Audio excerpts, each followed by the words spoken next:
To go before I switch over to them full time, but Switch over to the sugar board? yeah. They don't react to salt water, does it?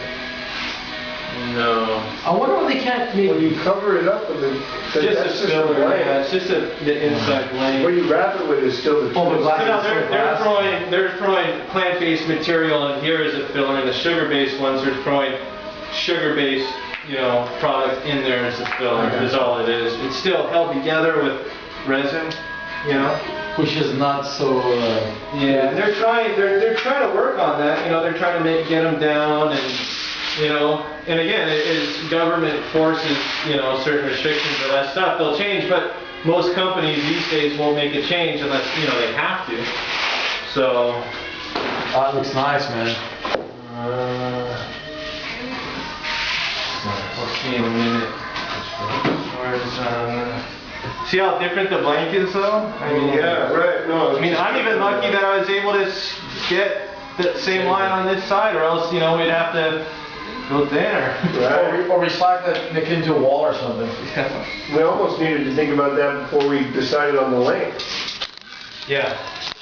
I just assumed that it would be fine. I looked at the blank, and in the thing, technically speaking, this is right. They just didn't rip the center stringer. The stringer center. Right. Right. But yeah, I should have just measured and checked and adjusted it. But unfortunately, we didn't want to move this up. We wanted to mess the. It's actually better for us to adjust the template and have a proper rocker than it is to have proper look in the bad rocker. Right. So. And what is a rocker? Just It's a curve from the curve of the board. the curve of the board. A lot of people talk about it being symmetrical, but actually it never really matters. You're never on the same side of the board at the same time, and you don't turn the same going front side and back side. So symmetry, really, if you talk to like Simmons and some of those guys, they think symmetry is full of shit. And it's more about flow and rocker. You would really almost want to shape the board differently for the back side than the front side anyway, if you're looking at being functional. You talk about people that, guys that do asymmetrical tails and stuff. You have a pintail on your front side and a pintail on your front, and you have a square on your back. The square gives you more bite, turns sharp. Yeah. So, people, you've messed with that all, A lot of these guys have messed with that. So it goes a lot of calculation into shaping a board then. Oh, and then also the shapers, his curves, if I just use somebody's curves, the rockers that I usually put in for a certain type of board may not necessarily work with the curves that these outside curves. So, even amongst guys, nobody really, none of it's really good or bad. It's how they, work with their stuff. This is just for reference. No, I got you. So it doesn't look so off when we put it on the wall. We could make it more turned, or we could make it less, more swallowish or more fishy. It all depends on what you want. I guess you have something to look at. Alright. What's your GC? You want to get the saw and start sawing this away, bro? Or what? Well, we're trying to figure out right now. How's it look for it? Looks awesome.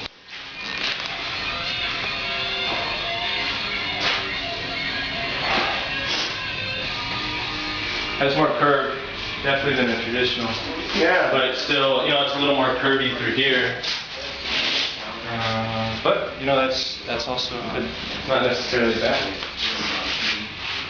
It just seems like a lot of swallow, yeah? No? On a traditional fish where it's so flat on the bottom, if you had a board that was a 12-inch tail, it's gonna be really hard to push. So if you look on traditional fishes, Steve List started them, right? Two tails, right? Because when you turn over, two tails. So by cutting it so deep, you're effectively making it two tails. So you want a lot of width so you can actually create a second tail, and you want to make a big enough cut. Because if you only go to here, you're still going to be pushing none of this is pushing water. If you go to here, wherever you go, it's just more water you're going to push. There's no water to go through and actually wrap over the If top. something that's so wide, it doesn't have any bottom, there's no concave or V to break it from rail to rail, you want to be able to have a separate tail. Right. If not, it's just like riding a 17-inch wide with a 12-inch tail block square tail, which would be beast. You know? The one thing that, the only reason I say that is because when I first started riding like fish, my biggest problem was my back foot would go right through the swamp. Because I'm so used to having more nose in front of me. That was a good That's why you ride them little. I mean, technically they were, you know who made them, right? It was Steve Liss, and he was a kneeboarder there. Right. It wasn't until one of their wacky friends decided to stand up on his like 5'4" kneeboard that they go, oh shit, you can actually stand up on these too. Right. But they're basic. They're kneeboards. It is a kneeboard. Yeah. You know, it is a kneeboard. It is. You know, so. A little thicker though. Bigger, longer too, no? Yeah.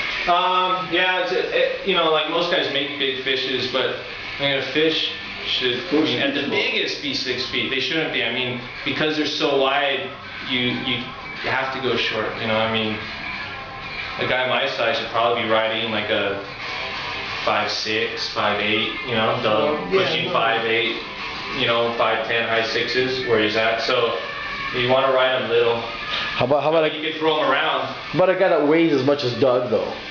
Like me. Probably as small as I'm. Well, this is my first shot at Well, we small. can still go short. Unfortunately, that should be like 4.5, 4 3/4, you know, Thick. to float his gargantuan Is that what you ass. do? But Gargantuan. it has to be under 3. It's gonna be tough. I think that this is like. That's why you're right. Basically, I really wanted to make one just so that I get through the process of making it, but it's, you know, I'm not going to know until I ride it, and then hopefully that's going to be able to tell me what I want to do next. Yeah, exactly. And, you know, on this one, what's going to be neat too is, you know, the keels, keel pins are real pivotal, you know, and so you don't need a lot of curve in the tail to help it make that arc, because when it's real pivotal, you actually want to help draw it out so it doesn't jump on you, right?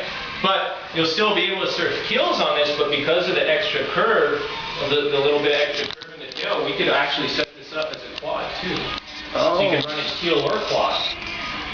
But so we're Multi-fin going if you wanted to. yeah, we're gonna figure that out. Yeah, you can figure that out, but just we're gonna go with, like, because of the future tail, I fin. think this lends itself to a pretty good experimental type shape. I mean, as far as being able to try other fins and really Let's dial do in that. what you want. Can So we do that? yeah. But that's way That's later. just in the glass, and Yeah, it's just a matter of if you like what you see now. So, I think I do. like I said, it doesn't really look traditional.